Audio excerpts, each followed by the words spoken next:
अस्सलाम वालेकुम, welcome to debate eight 8। मैं हूं Isa Naqvi. Never a dull moment in Pakistan. Eid की छुट्टियों के बाद आज पहला वर्किंग डे है और खबरें यह है कि पाकिस्तान पीपल्स पार्टी और मुस्लिम लीग नून के दरमियान इख्तलाफात शिद्दत इख्तियार कर गए हैं। अब ये एग्जैक्टली इख्तलाफात हैं या फिर हिस्से की लड़ाई है कि किसको क्या मिलेगा। ये लड़ाई अब अनफर्ल होती हुई नज़र आ रही है। इतलात ये भी हैं कि वज़ीर-ए-आज़म पाकिस्तान शहबाज शरीफ और chairman Pakistan Peoples Party Bilawal Bhutto Zardari, उनकी मुलाकात होगी, बड़ी जल्द होगी या शायद अब जिस वक्त आप ये प्रोग्राम देख रहे हों उस वक्त इस मुलाकात का जो है वो किसी भी वक्त आगाज़ हो जाए और इस मुलाकात में इन इख्तलाफात जिनको कहा जा रहा है, जिसको हिस्से की लड़ाई भी कहा जा सकता है, उसके ऊपर बातचीत होगी। लेकिन जो लफ्जी गोलाबारी है वो किस तरीके से चल रही है। हनीफ अब्बासी मुस्लिम लीग नवाज के रहनुमा, उन्होंने आज एक इंटरव्यू दिया और उन्होंने बताया कि पाकिस्तान पीपल्स पार्टी मीठा मीठा हप और कड़वा कड़वा थू करना बंद कर दे। हनीफ अब्बासी ने क्या कहा, सुनिए। तो पीपल्स पार्टी के ऊपर अब ये इल्ज़ामात लगाए जा रहे हैं मुस्लिम लीग नून की तरफ से कि आपको जब भी मौका मिलेगा और वहाँ से मौका मिलेगा तो फिर आप हमारी पीठ में खंजर घोंप देंगे। और पीपल्स पार्टी से जब आप बात करें तो वो कहते तो ये हैं कि उनको बजट पर एतराज़ात हैं, उनसे मशावरत नहीं की गई। और लतीफ़ा ज़बान ज़द आम है कि शहबाज शरीफ साहब से भी मशावरत नहीं हुई। इस बजट के हवाले से हुकूमत के पास स्पेस ही नहीं थी। IMF का डिक्टेटेड बजट है जो कि पेश किया गया है और ये भी तय नहीं कि यही बजट हतमी है, बल्कि IMF के साथ लॉन्ग टर्म प्रोग्राम के लिए कोई सप्लीमेंट्री बजट में नहीं, बजट जो है वो भी एक्सपेक्टेड है। ये बातें चल रही हैं, चैमगोइयाँ हैं, स्पेकुलेशंस हैं। लेकिन इसी दौरान वज़ीर ख़जाना मोहम्मद औरंगज़ेब साहब, उन्होंने एक स्टेटमेंट दिया, वो मैं आपको सुनवाना चाहता हूँ। पाकिस्तान इकॉनमी के हवाले से जिन मुआशी मुहंदिसीन के सपुर्द है ये जिम्मेदारी के पाकिस्तान की डोलती नाव को, मईशत की डोलती नाव को संभालें, उनका क्या ख्यालात हैं, सुनिए। प्राइम मिनिस्टर साहब ने ये जो एक मिनिस्ट्रियल कमेटी बनाई है उसमें हम बहुत काम कर भी चुके हैं, लेकिन मेरी चेयरमैनशिप में उन्होंने ये कमेटी बनाई है।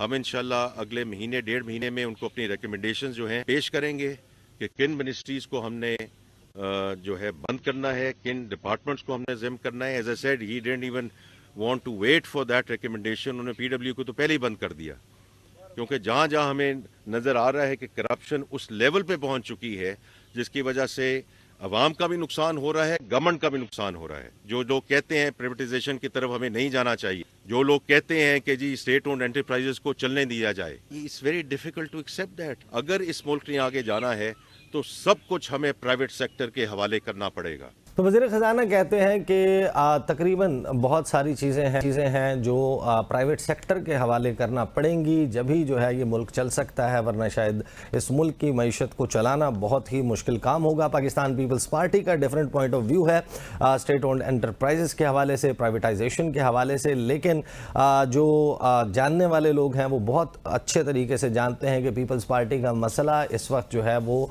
बजट नहीं है बल्कि कुछ और है। और इसका इजहार मेरे अपने प्रोग्राम में नदीम अफजल चंद साहब कर चुके।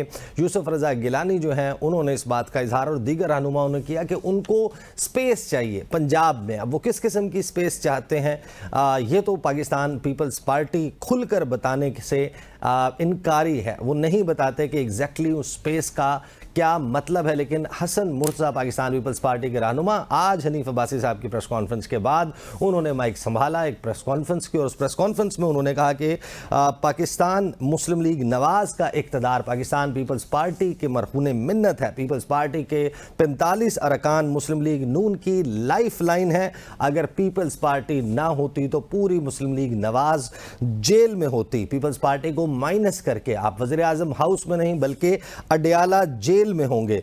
और इसी तरह ये लफ्जी गोलाबारी जो है वो बढ़ती जाती है। और फिर मुस्लिम लीग नून के रहनुमा मोहसिन शाहनवाज रांझा वो रिएक्ट करते हैं कि पीपल्स पार्टी ब्लैकमेलिंग बंद करे। हम अकेले नहीं बल्कि पीपल्स पार्टी की क़यादत भी अडयाला जेल जाएगी। सास बहू का ये रिश्ता, ये लड़ाई है या नूरा कुश्ती है, इस मामले के ऊपर भी आज प्रोग्राम में बात होगी। लेकिन साथ ही जो 8 फरवरी के इंतखाबात हैं उनमें मुबैना धांधली और धांधली के इल्ज़ामात का मामला पाकिस्तान तहरीक इंसाफ अपने साथ फॉर्म 45 के थद्दे उठाकर फिर रही है और इस तमाम मामले पर तहकीकात के इन इल्ज़ामात को मंतकी अंजाम तक पहुँचाने के तरीक़ाकार दो ही हैं। एक मामला ये कि पाकिस्तान तहरीक इंसाफ ने सुप्रीम कोर्ट ऑफ पाकिस्तान से रुजू किया है कि 8 फरवरी के इंतखाबात के धांधली के इल्ज़ामात के हवाले से एक कमीशन तश्कील दिया जाए। सुप्रीम कोर्ट ऑफ पाकिस्तान से इस वक्त तक इस मामले पर कोई कमीशन बनाने के ऊपर जुम्बिश नज़र नहीं आती। तो जो असल मामला, जो तरीक़ाकार है, वो पाकिस्तान के आइन और कानून में दर्ज है कि इलेक्शन ट्रिब्यूनल्स बनाए जाएंगे जहाँ पर इंतखाबी उज़रदारियों का मामला देखा जाएगा। अब इंतखाबी उज़रदारियों के लिए तरीक़ाकार बड़ा वाज़ेह था, सबको मालूम है कि जो इलेक्शन कमीशन ऑफ पाकिस्तान है वो ख़त लिखेगा, हाई कोर्ट्स के चीफ जस्टिस से मशावरत करेगा, chief justice concerned high court के नाम देंगे और ये मामला लाहौर के हद तक इस तरीके से अनफोल्ड हुआ कि लाहौर के चीफ जस्टिस ने जो नाम भिजवाए, इलेक्शन कमीशन ऑफ पाकिस्तान ने कहा कि ये नाम नहीं बल्कि हमें 20 नाम दिए जाएं, एक पूल दिया जाए और हम डिसाइड करेंगे कि इलेक्शंस के उज़रदारियों को सुनने के लिए कौन ट्रिब्यूनल बनेगा। ये मामला भी चल रहा था। सलमान अकरम राजा ने अप्रोच किया लाहौर हाई कोर्ट को, जिस पर जस्टिस शाहिद करीम का फैसला आया कि जो 6 जजेस के नाम chief justice Lahore high court Malik Shahzad Ahmed साहब ने भेजे थे उनको 6 दिन के अंदर अंदर नोटिफाई किया जाए, वरना वो नोटिफाइड तस्वुर होंगे। और फिर वो नोटिफिकेशन भी आ गया और इसी दौरान एक ऑर्डिनेंस लाया गया हुकूमत पाकिस्तान की तरफ से। रातों रात 28 फरवरी की छुट्टी दी गई और 27 और 28 की दरमियानी शब ये बताया गया कि जो 8 फरवरी के इंतखाबात हुए थे, अब इनकी उज़रदारियों को सुनने के लिए ट्रिब्यूनल ऐसे भी बनाया जा सकता है कि किसी रिटायर्ड जज को ट्रिब्यूनल का हेड लगा दिया जाए। इस मामले के ऊपर जो है वो लाहौर हाई कोर्ट ने उनको नोटिफाई कर दिया। जो 6 जजेस के नाम chief justice Lahore high court ने दिए थे, वो मामला उसके ऊपर उसके खिलाफ, उस फैसले के खिलाफ इलेक्शन कमीशन ऑफ पाकिस्तान ने सुप्रीम कोर्ट ऑफ पाकिस्तान को रुजू किया और आज सुप्रीम कोर्ट ऑफ पाकिस्तान में इस इंतहाई अहम मामले की समाअत हुई, जिसके ऊपर इलेक्शन कमीशन ऑफ पाकिस्तान को सुप्रीम कोर्ट से फौरी रिलीफ नहीं मिल सका। अगरचे रिमार्क्स की हद तक बात करें तो बड़ी हद तक फेवर जो है वो इलेक्शन कमीशन की होती हुई नजर आई कि ये इस्तेहकाक है, इलेक्शन कमीशन ऑफ पाकिस्तान ने आइन के तहत, कानून के तहत ट्रिब्यूनल्स अनाउंस करने हैं। लेकिन क्या ये मामला इतना सादा है? अगर इतना सादा होता तो ये ना होता कि 3 रुकनी जो प्रैक्टिस एंड प्रोसीजर एक्ट के तहत बनाई गई कमेटी है, अब वो इस मामले पर लार्जर बेंच की तश्कील के मामले को देखेगी। अब ये मामला कैसे अनफोल्ड होंगे, पाकिस्तान में जो धांधली का मामला है क्या ये मुअम्मा ही रहेगा? इन तमाम मामला पर आज प्रोग्राम में बात होगी। मुझे स्टूडियोज़ में ज्वाइन कर रहे हैं जनाब शोएब शाहीन, पाकिस्तान तहरीक इंसाफ से ताल्लुक़ है, माहिर कानून भी हैं। जहांगीर जदून साहब माहिर कानून, वो भी मुझे टेलीफोन लाइन पर ज्वाइन कर रहे हैं। इसके अलावा हसन रज़ा पाशा साहब माहिर कानून, वो मुझे ज्वाइन कर रहे हैं। शोएब शाहीन साहब, supreme court of Pakistan proceedings आपने देखी, व्हाट्स योर टेक के जो धांधली का मामला है बस ये इसी तरीके से चलता रहेगा, अब ये कुछ स्टे आ जाएगा, एग्जैक्टली किस तरफ जा रहा है मामला?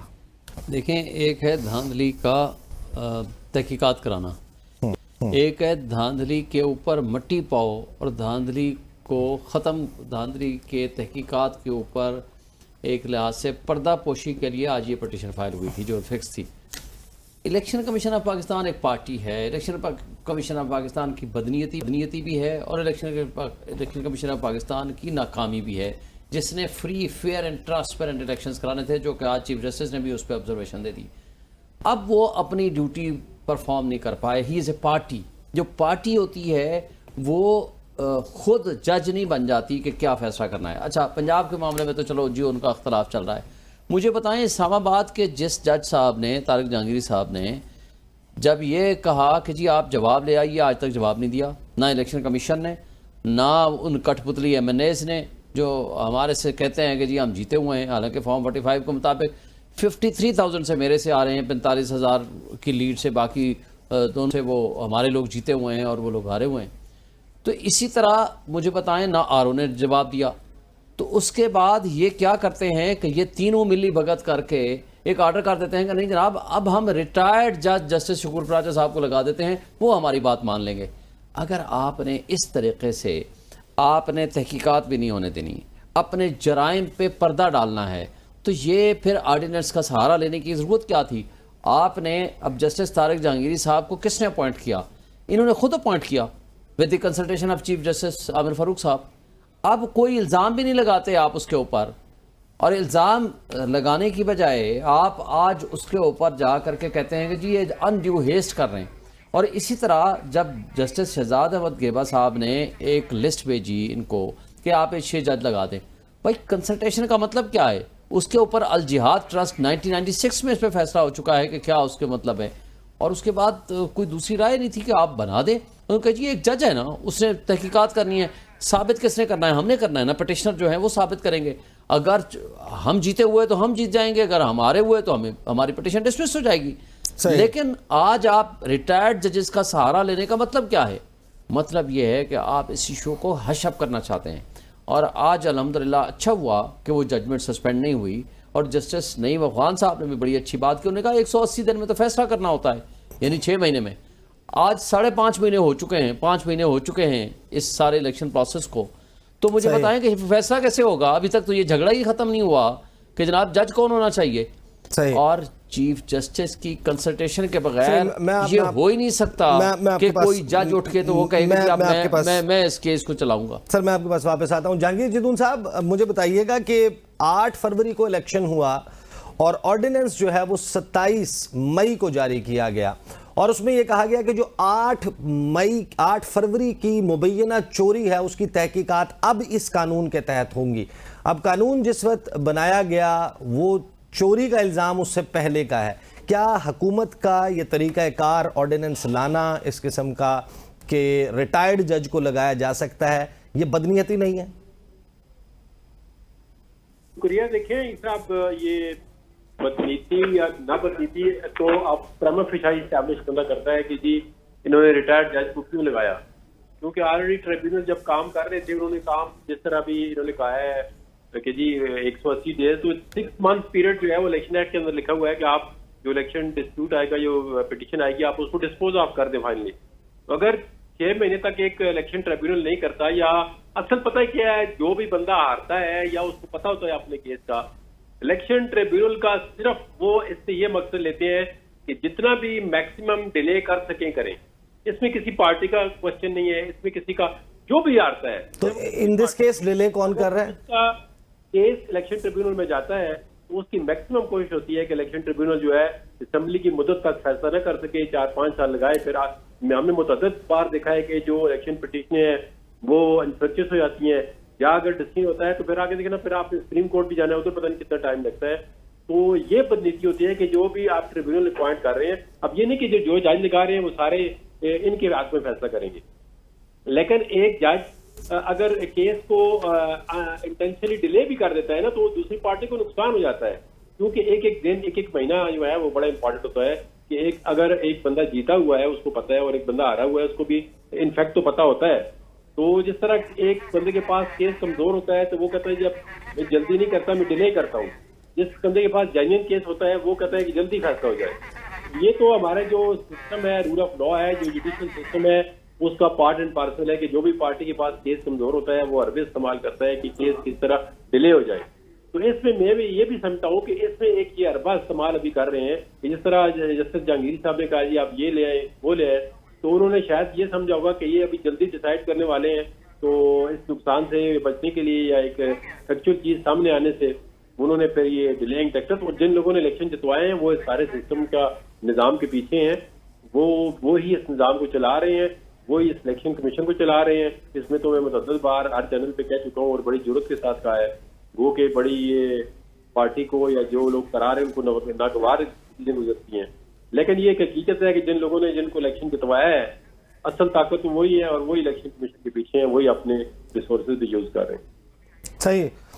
हसन रजा पाशी साहब ये बताइएगा कि अगर साल 2023 में एक चीज़ जुर्म नहीं थी और वो काम मैंने सरजद किया, आज 2024 में एक कानून बना दिया जाता है कि मुल्क में चोरी करना जो है वो काबिल सज़ा जुर्म है, तो क्या 2023 में की हुई चोरी जो है वो जुर्म तस्वुर होगा? ये किस तरीके से हो सकता है कि 8 फरवरी का जो इलेक्शन है जिसकी चोरी का मामला है वो आज मई के महीने में एक ऑर्डिनेंस लाकर कहा जाता है कि नहीं अब इस कानून का इतलाक होगा उस चोरी के ऊपर जो 8 फरवरी को हुई थी?